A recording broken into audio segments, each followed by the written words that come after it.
Welcome to another edition of Expanding Mind. I'm your host, Erik Davis, exploring the cultures of consciousness. You know, the imagination remains a signature theme in my own life and lots of people's lives. And by imagination, I mean not just the sort of general capacity to be able to think of new thoughts, to imagine new visions, but more the imagination is almost a kind of place, a kind of domain, a kind of sphere of the mind that we enter into and engage and steal images from in dreams and doodles and drawings and fabulous creations of language and drawing from all of these different sources into a kind of expression that is simultaneously extremely personal, draws from our own obsessions, fantasies, recurrent images, dream animals, and yet there's something peculiarly impersonal or transpersonal about it, something collective. You know, you could talk about Jung's collective unconscious if you want, but in a way that sort of gets us too psychological, too theoretical. What really strikes me in works of the imagination or works that really work on me is precisely the sense that you don't really know where it is. Is it inside you? Is it inside the singular mind of the creator? Is it drawing from some other place?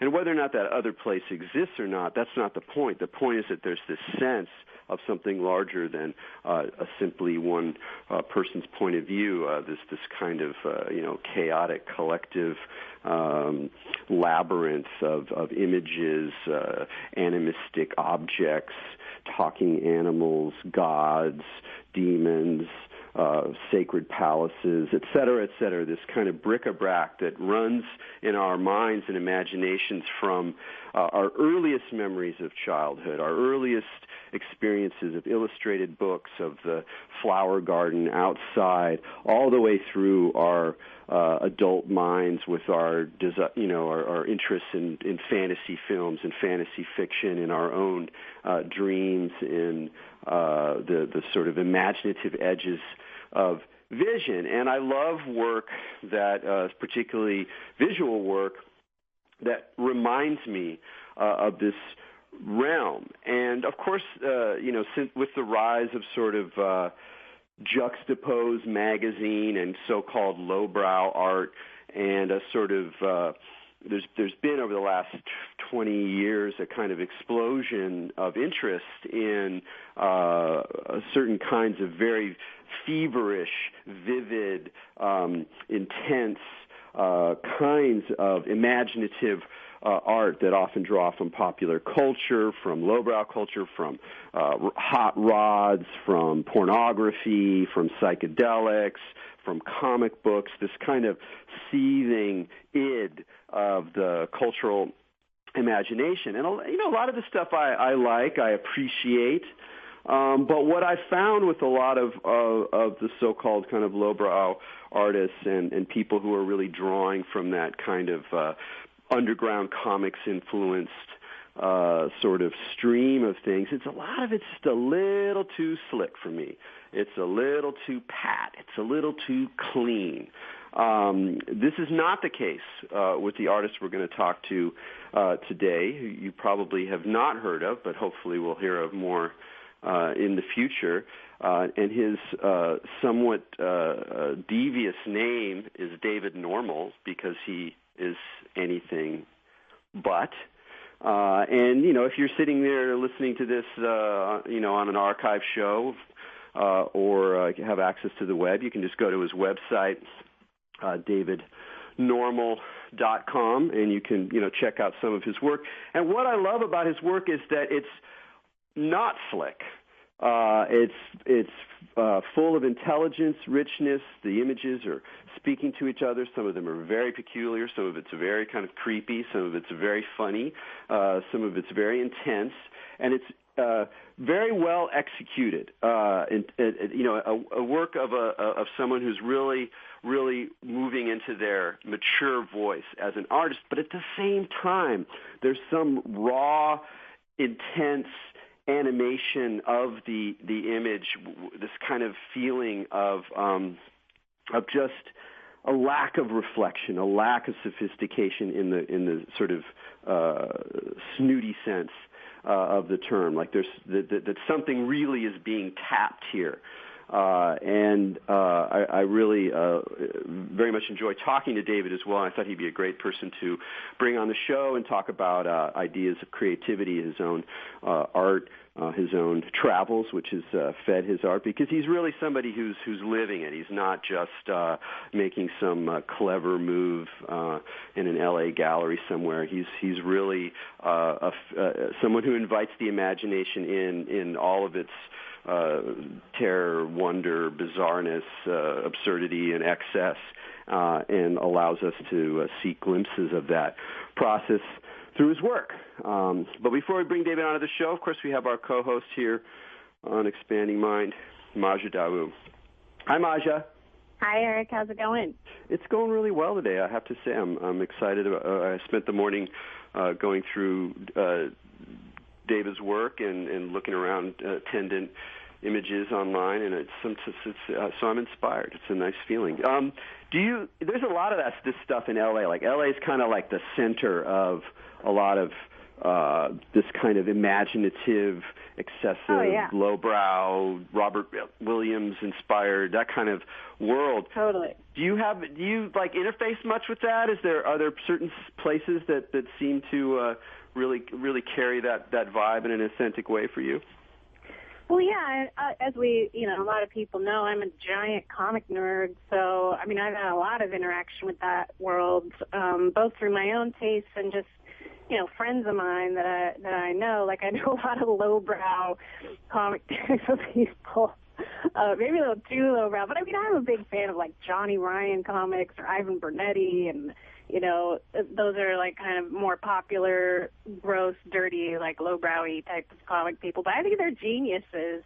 And, a good friend of mine, Sammy Harcum, runs the Family Bookstore here in L.A., which certainly has lots and lots of that kind of artwork. And just people, like you said, using their imaginations in that visual imagery. I think a lot of, like, the Robert Williams type of stuff you're mentioning, they all kind of hang out at the Wacko Gallery, which I certainly go there for quite a few shows. But like you said, for me, there's this difference in the two kinds of lowbrow art. There's ones that try really hard, like they're slick, like you said. And then there's ones that are just being really honest. And they're not, like, weird because they're trying to be weird, but they're just legitimately weird. And for me personally, those are the kinds I prefer. Not like, you can have a slick style. That's fine with me. Like, you can look at Jim Woodring, right, for example. Yeah, that's a great, actually, Jim Woodring is a great example of someone who's... Oh, he's so good. I love Jim Woodring. Right. Technically really specific, but you're in this other world. The one word I want to pluck out from what you said that really sets up probably one of the things that I read from David this morning we'll talk about in a moment is just the word honesty. The idea of bringing honesty into the journeys into this kind of weird realm, I think, is really key, and it's not something that people talk about a lot because it's... Me too. It's like around it. But anyway, so now we're talking about David already. Let's bring him on the show. Hey, David, thanks for joining us on Expanding Mind. Okay, hello. I'm so glad to be here. Thank you. Yeah, this is great. Since we're just we brought up this issue of honesty, I would love to hear you riff a little bit about how as you do your work, drawing from your technical rational mind as well as your unconscious or the collective unconscious, whatever you want to think about it, how the role of honesty, of some kind of lack of hiding or a lack of game playing in your explorations has guided you. Well, what you were saying about honesty and the relationship to the rendering of artwork, like its slickness as compared to the roughness of an honest image, called to mind Gregory Bateson, who, if you're familiar, he he was the guy that started Esalen, and I think he had a lot to do with cybernetics in the 1950s. But earlier in his career, he was in Bali, and he was an anthropologist, and he was collecting paintings in Bali, and he made a rule that anything that he collected couldn't be from a traditional theme. So, for instance, images of the Ramayana were not something he would buy. So painters in Bali wanted to sell their work, but they had to pull something out of their own spirit. So they had to paint a dream, or they had to paint something from their own lives, or perhaps from an obscure folk tale that wasn't well known. And these images were much rawer, much more rougher than, say, very traditional images like I mentioned of say, Rama and Sita, So what happens is that when things are codified, even if it's something that is visionary and metaphysical, once it's codified, then artists can polish it up, and it's not really a direct experience. It's more a depiction of an established canon or a scripture, a scripture that's been rendered into a visual format. So bring that back to myself, I strive to paint things that aren't codified. There's no canon. There's no rules to it. I don't know that other people have painted it. And I'm working to define things that I feel in myself and give them tangible forms. And so, yeah, it is an honest process. I try to keep it that way.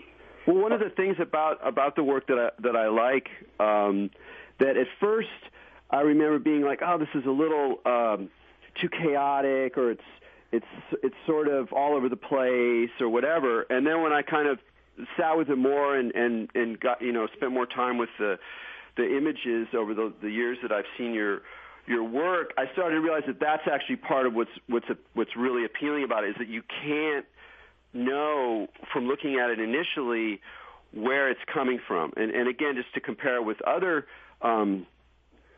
with work that you could generally label sort of lowbrow or whatever, that there's often, you can kind of tell right off the bat what sort of vibe is being evoked.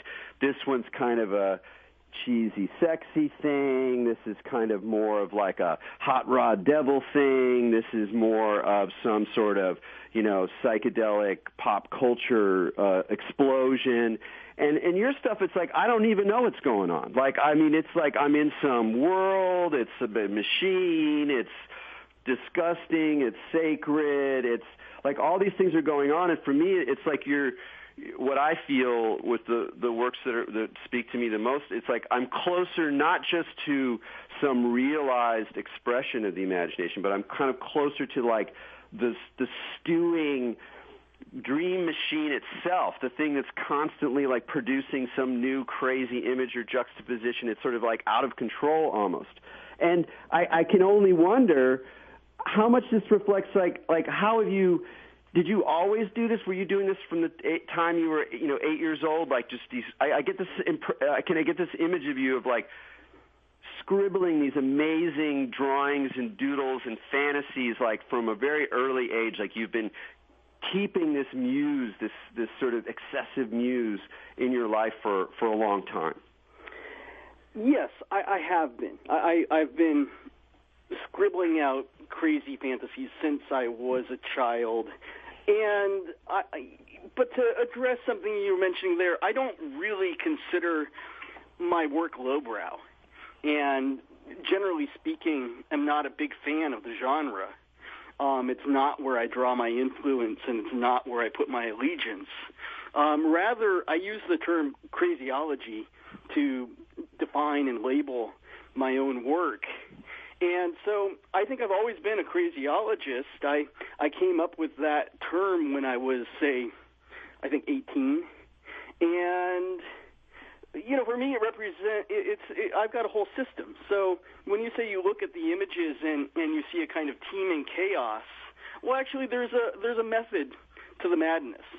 And I keep, changing the rules of each image and each set of paintings. I come up with different kind of parameters within which I work, but it's never really a anything goes kind of situation. So it's systematic, and there's a whole group of principles that I've defined to exactly delineate how these images are made and what they represent. Well, maybe you should give an example. And I also want to say that it wasn't that it looked like you were just doing an anything goes, because when people make art from that perspective, it's very rarely moving, whether it's music or whatever. I mean, occasionally it can be amazing, but it often goes awry. It's more that the principles you're using are not imitative. They're not following some kind of obvious template that you as a viewer get right away. It's like almost, they're more like mysteries where you have to kind of, uncode, because there's a lot of images that are reused and things that you recognize from other paintings. So you're clearly like developing your own structure. But I'd like to hear more about it. What's a good example of the kinds of principles that you're applying to? Sure. Well, first of all, crazyology is what I would call a pseudocism, meaning that it is a concept that cancels itself out. So, for example, another example of a pseudocism would be outsider art. As soon as you call art, then it can't be outside anymore. You've given it an inclusive, position. It cancels itself out logically. If you say outsider art, it's being made by people who are outside of art, then it can't be. So similarly, if you say something's crazyology, it can't really be crazy anymore because it's logical.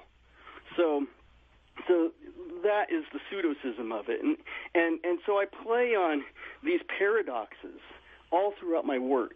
I'm constantly looking for that place in myself that is paradoxical, that's ambivalent, that I can't really define. It's kind of like a ticklish spot in my spirit, and I try to delve into that.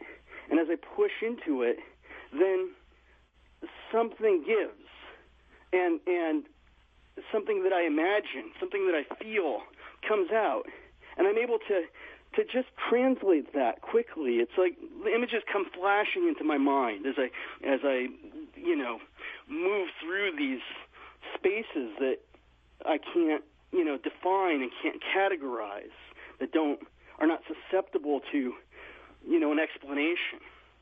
And so that's where a lot of the images are coming from. And if it seems to be, it is something of a tumult. I mean, I even called one of my paintings Tumult from about, I think I made that one in 2006. So one question I'd have there is, especially with the parts of the process that are more tumultuous, that are about things coming through you that you're not planning, or maybe you've set up a certain set of principles that you want to explore, but then that more kind of raw emergence is happening. Is it something that's happening more like through your hand as you are extending the lines and shapes of the outward expression, or is it more in your mental experience, like you actually get a flash of a whole part of a painting or a whole complete like, oh my God, there's that whole other way to do it, and then you're kind of transcribing that into the physical artifact? It's both, Eric. I can oftentimes daydream pretty vividly and see whole things that, had I a pen in my hand, I could possibly sketch if I were moving rapidly. But if I start drawing, oftentimes it will be like the spaces on the page, it'll just flash to me, oh, put this here, put that there. And there's something very mediumistic about it. While I don't, go into some sort of heavy trance with my eyes rolling back into my head and my mouth frothing or anything, I still feel that there's a kind of, light hypnotic trance state that that I go into when I'm really working creatively to compose something. Do you feel like you're pretty successful at translating the visions? Like, as they come in and they flash, are you, I mean, I know it's like when your philosophy is like once you name it something, that's it.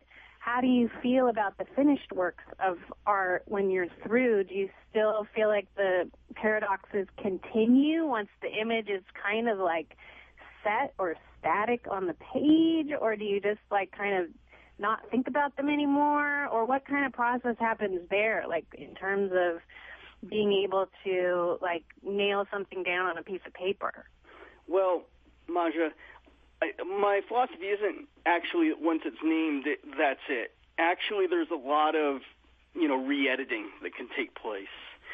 Oftentimes I'll make sketches that are very rapid, and then later when I look at it, there's just things that I feel can improve it.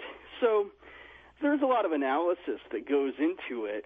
And, I don't create this stuff in a vacuum either. So my work also has a lot of references and, is very much a part of the culture I come from, I think. But does it maintain the paradox? That's in the eye of the beholder. I can't say for sure that other people, when they look at it, feel there's any mystery to it. But, for example, a very ironic image that I've made is one that I call Mistress May I, and that shows the body of a dominatrix in a tight leather corset and holding a bullwhip. And on her head is a kind of blackface, racist Sambo head. And there's something about it that just, I can't quite get to the bottom of it when I look at it. I don't know if I feel comfortable about having made it. Maybe I feel a little uncomfortable. I know it makes some people uncomfortable. I can't quite get to the bottom of whether it's a statement about racism or about sexuality or about, some combination there in between, or if it's about, a metaphor for power. So I think it's a successful image for that reason, because it's thought-provoking. And so those paradoxes that I'm talking about, if it's successful, then it should be thought-provoking for others who encounter the image. And a lot of the work that I do is highly narrative. I have paintings with many, many figures in them, all interacting. I'm looking at one that's in progress right now that has at least 50 different figures in it. So any rate.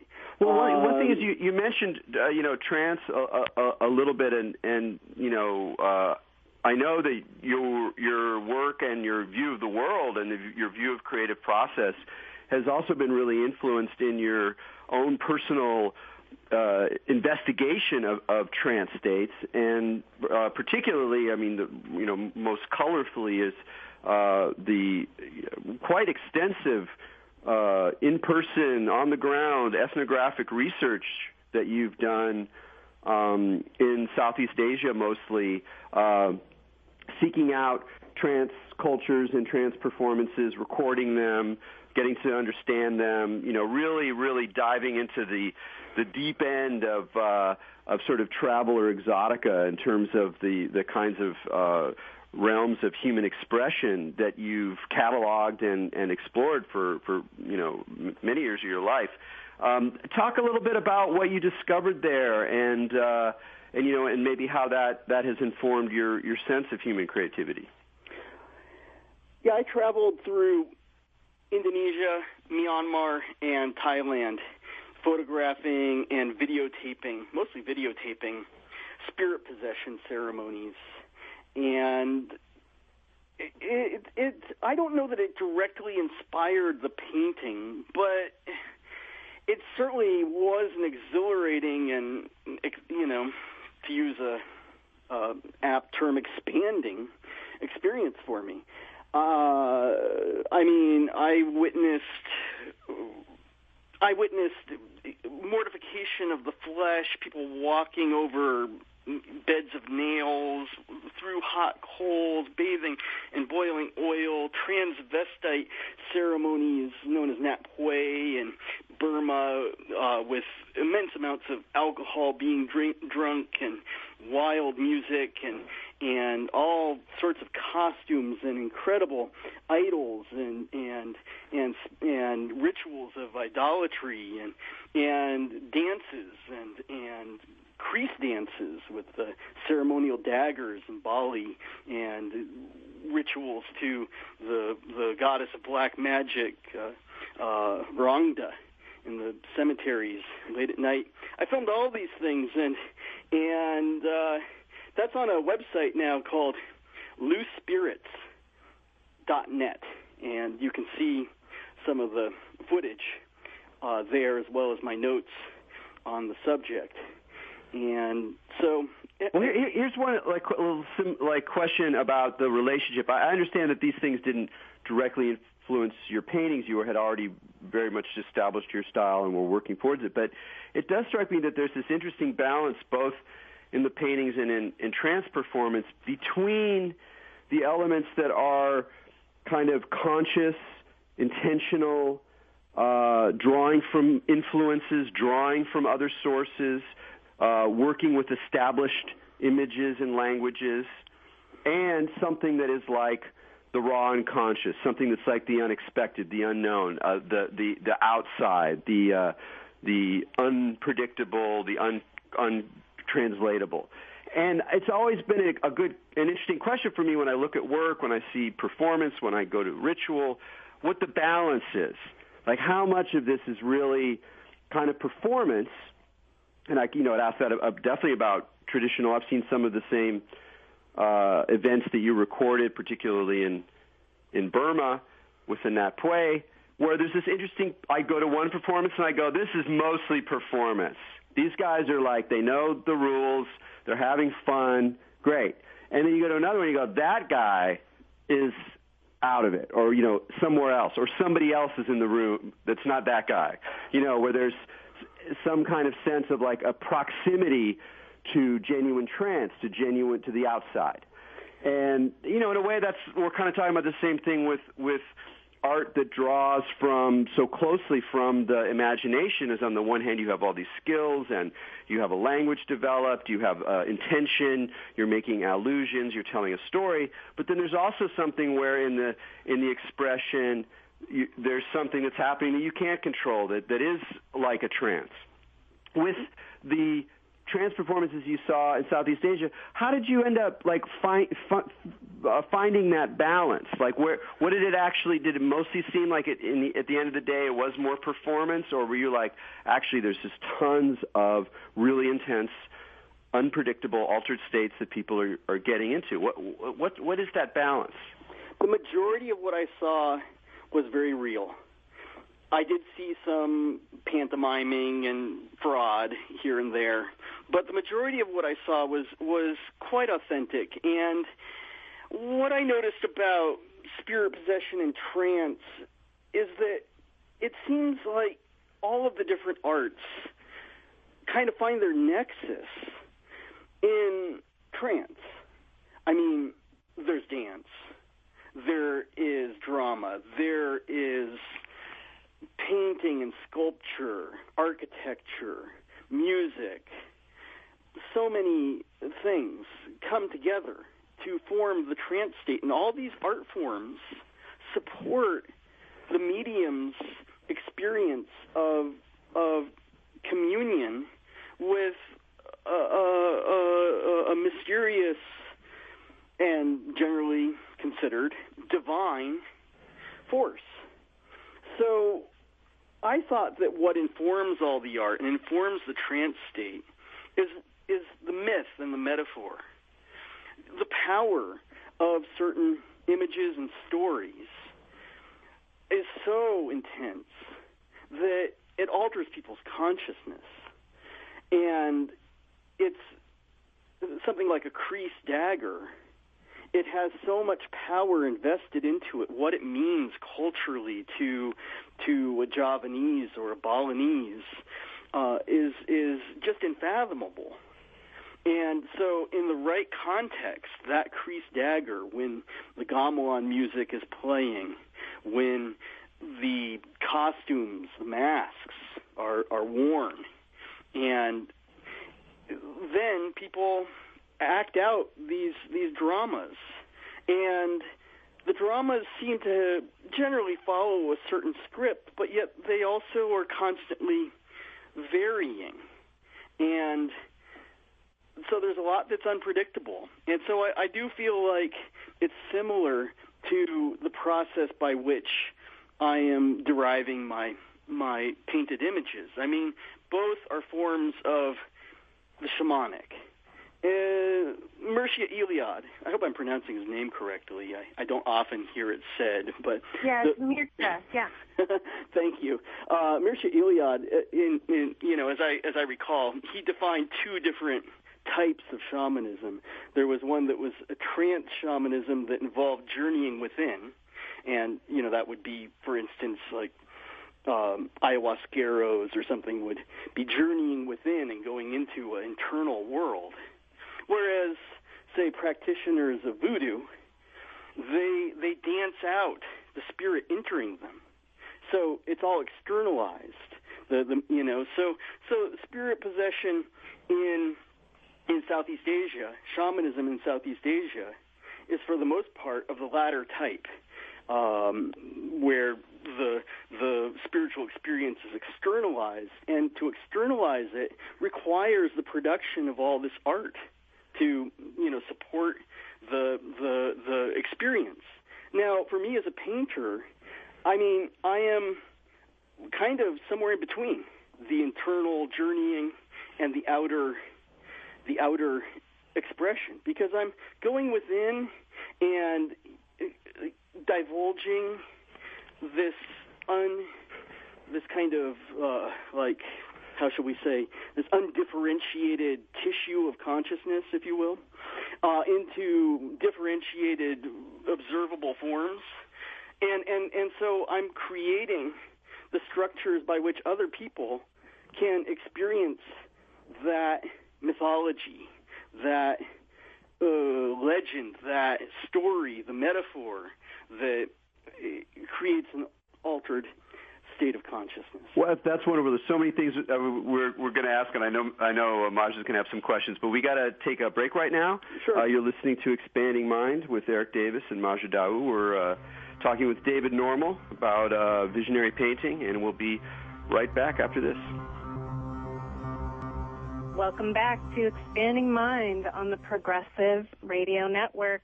This is Maja Dawu. We're here with Erik Davis, and we're both speaking with David Normal, which I love. I love when names kind of fit things you're doing or challenge people's ideas. It's so good. Your name is even paradoxical. I really enjoyed what you were saying before the break, David, and I wonder if I could ask you, along those lines of that balance between ecstasy and ecstasy, that like going in and going out, if for you personally, did you ever have an experience personally of maybe like an archetype in a trance, or while you were doing this, or creating some images that was recognizable, or even it keeps showing up again? I know you mentioned earlier that part of your work is an attempt to change your system systematically as you go through and do the work. But I wonder if you have noticed, is there like a identifiable story that pops up for you a lot, or do you find it just kind of changes and goes all over the place? Well, if you were perhaps speaking to a psychologist, perhaps they would identify some very embarrassing recurring theme that I don't know what that might be. However, let me describe another one of my principles of crazyology that I call animalgamation. So, sure. A lot of my principles are neologisms and kind of punning. neologisms, but I use them because I don't find complete satisfaction with existing terms. So animalgamation means taking different forms, be they animal, plant, human, mechanical, mineral, whatsoever they might be, and combining them. I mean, to give an example from very famous work, take the Garden of Earthly Delights by Hieronymus Bosch. Now, there's a painting with a lot of animalgamation going on. Bosch combines all sorts of everything into curious little characters that are populate his paintings. Well, I think that when he has combined these, he's actually created a kind of portrait of the soul.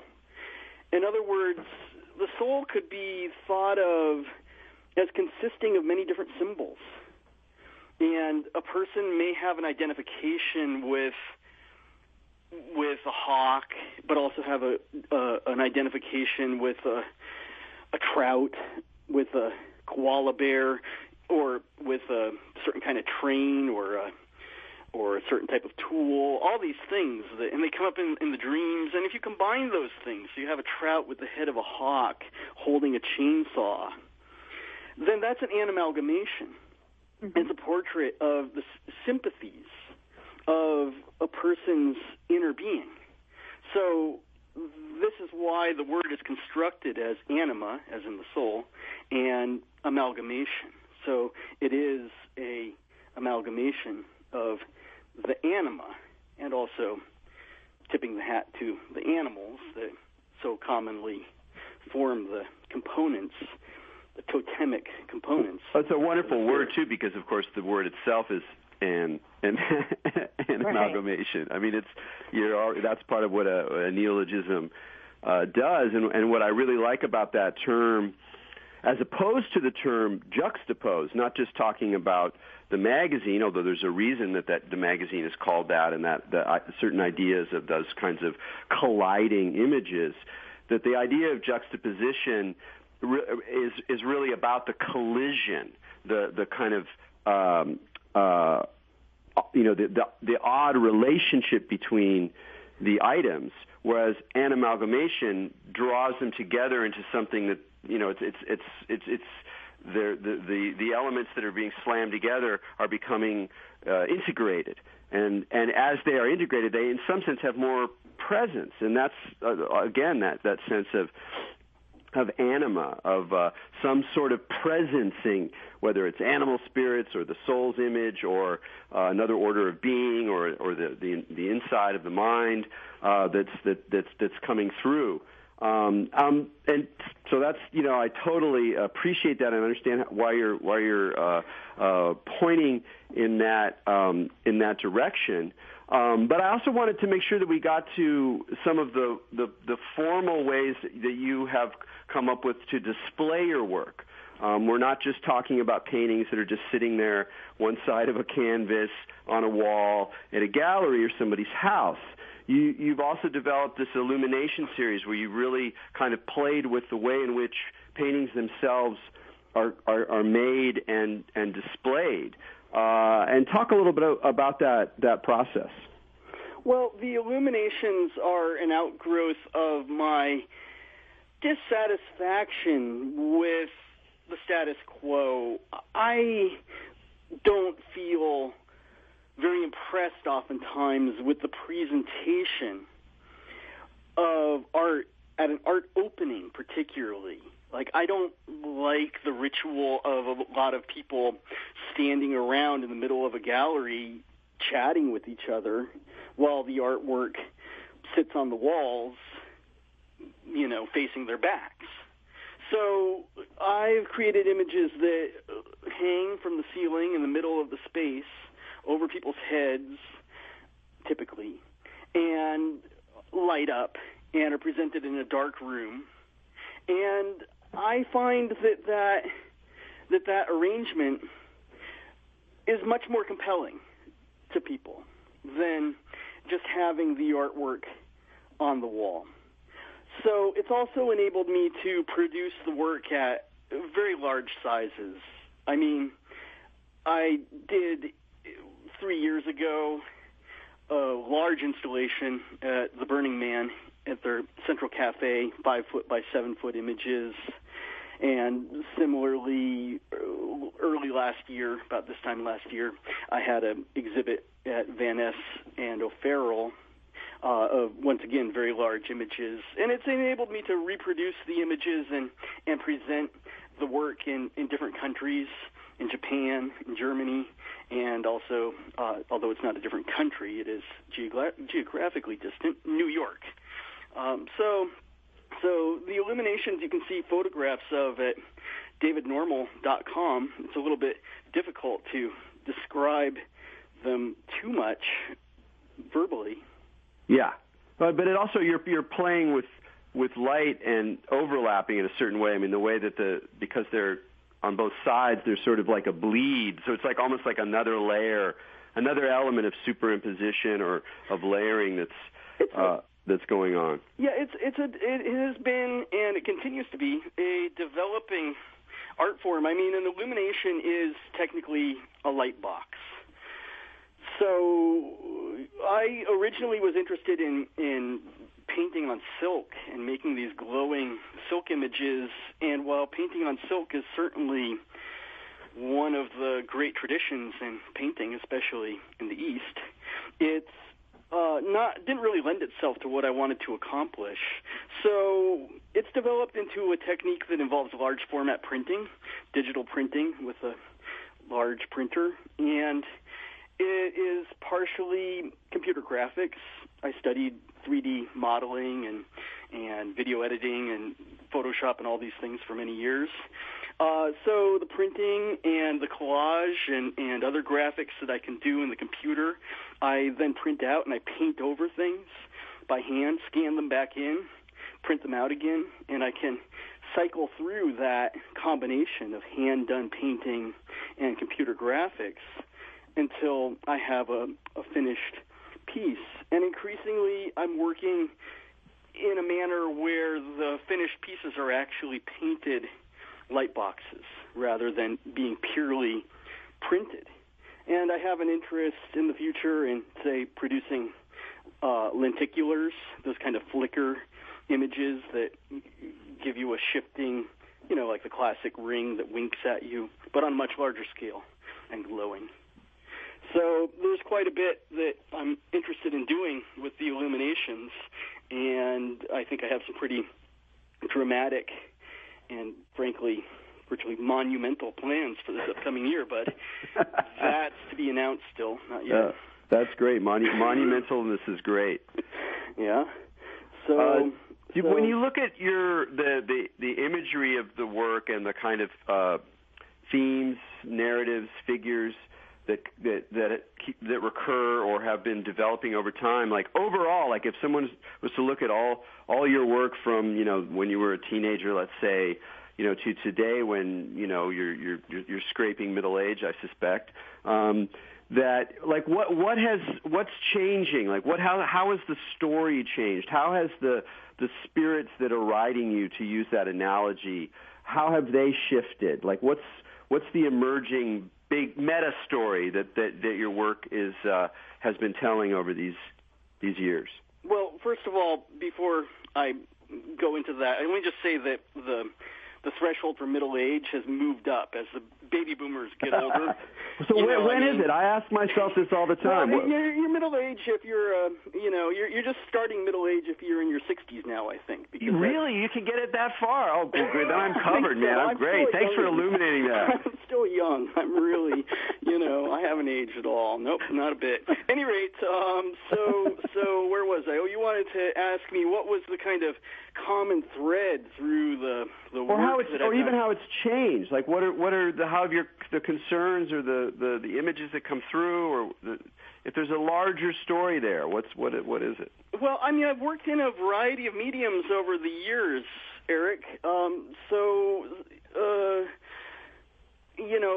I used to do large-scale performance art parties in the 90s, and I made 3D animations in, the early 2000s. I think, though, despite the differences in media, that what I looked for was, to get back to the original theme, was something that honestly came from myself and wasn't just a hurrah for whatever the current fashionable meme might have been.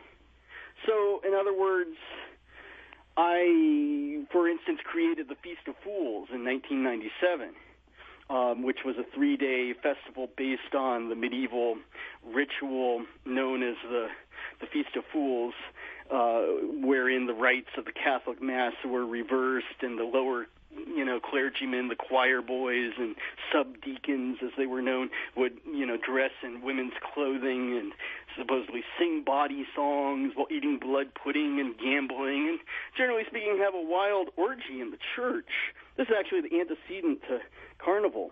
Well, this really, engaged my imagination. There's just something about that to me had a lot of meat on the bone, so to speak.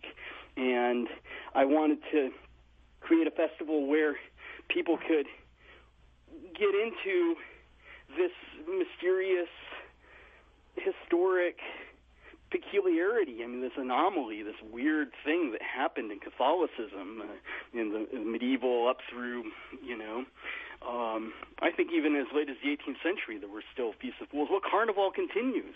So that's one example. Another thing is, for instance, I made a film in 2006 to celebrate Albert Hofmann's 100th birthday that depicted, it was an animated film depicting his legendary discovery of LSD.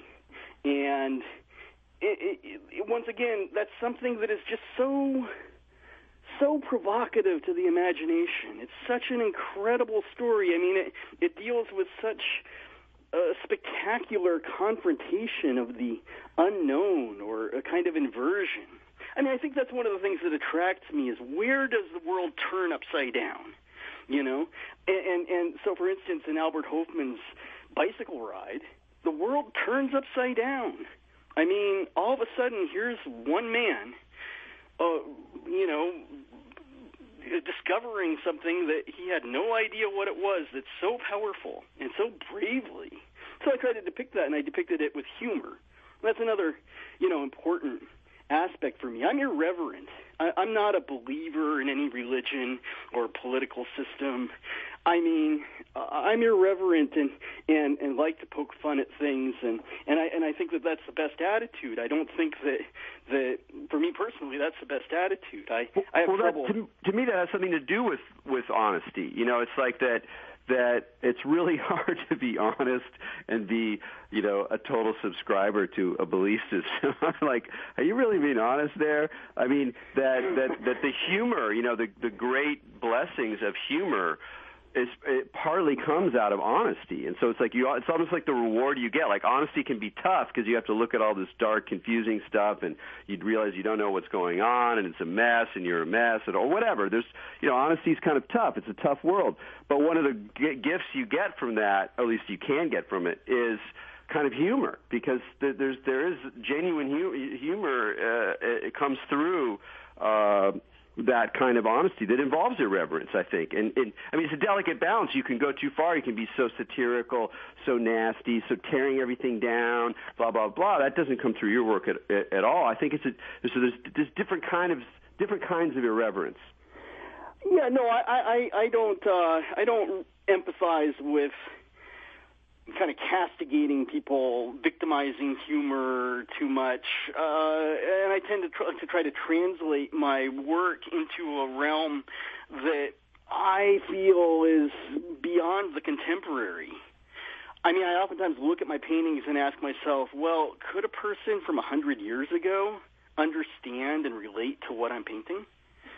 And how about from 100 years in the future? Will they resonate with this? I ask myself that question.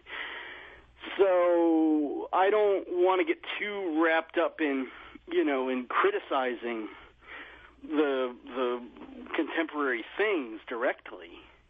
And to such an extent that early on in my life, I mean, I pretty much declared myself apolitical and have had almost no political engagement my entire life.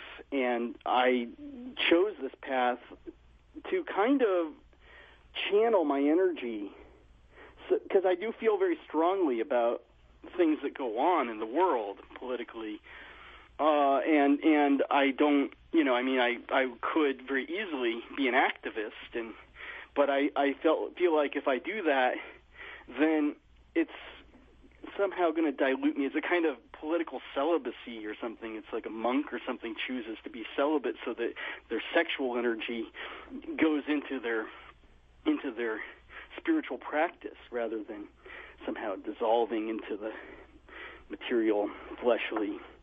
Sublimation. Does that make sense? Yeah, that totally makes sense. I mean, and I would say that comes through your work, and that I don't feel like the images that I'm seeing are taking place in some far other planet. It feels like, in some ways, a bizarre reflection of the conditions that we're in late modernity, with all the complexities and all the trauma and the technology and all this. You're not hiding in some kind of mystical place or some kind of fantasy land, and yet it's not didactic. So I think that's a successful aspect of what you're doing. We only had a couple minutes here left. I just wanted to just maybe give you a final shot on what are how to say this, like ways that you do to keep the transmission lines open, to not begin to repeat yourself or to lose that the spontaneity or the freshness. Are there walks in nature or exercises, meditation, whatever, to keep you from becoming kind of congealed in your own shtick? Well, I don't find that being congealed in my shtick is much of a problem. But I'd say the challenge is more keeping a kind of a balance of my whole being, so that I have the energy and the emotional buoyancy to press on with my work. So towards that end, I do walk in nature quite a bit, and I practice meditation on a regular basis. I find that reading is very important to me, and I constantly taking in new books and information. I just don't feel satisfied unless I'm intellectually stimulated. And I think that, really it's a question of let no dust gather under your feet. You got to keep moving and just keep, it's like, if you're treading water, I mean, you've got to keep moving to do that and to stay afloat. And so this requires a great deal of energy. I could perhaps say more about that, but I like to stress is that early on in my here's what I want to say about it. Early on in my career, when I was a teenager, I spent a lot of time recording my dreams, and I filled up many journals, with records of dreams. And I still record dreams from time to time now, but during that period when I recorded dreams, I really broke down a barrier, I think, between my subconscious and my conscious, and I've never, a new barrier has never come up. Well, you know what? That's a wonderful place. I think we're going to have to end it right there. And just to point folks to DavidNormal.com, and what's the site that has the trance footage on it? loosespirits.net. Loosespirits.net. Well, David, thanks so much for joining us on Expanding Mind. Well, thank you very much. It's been a pleasure. Thank you. Great. All right. From me and Majid Ali out there, keep your minds open.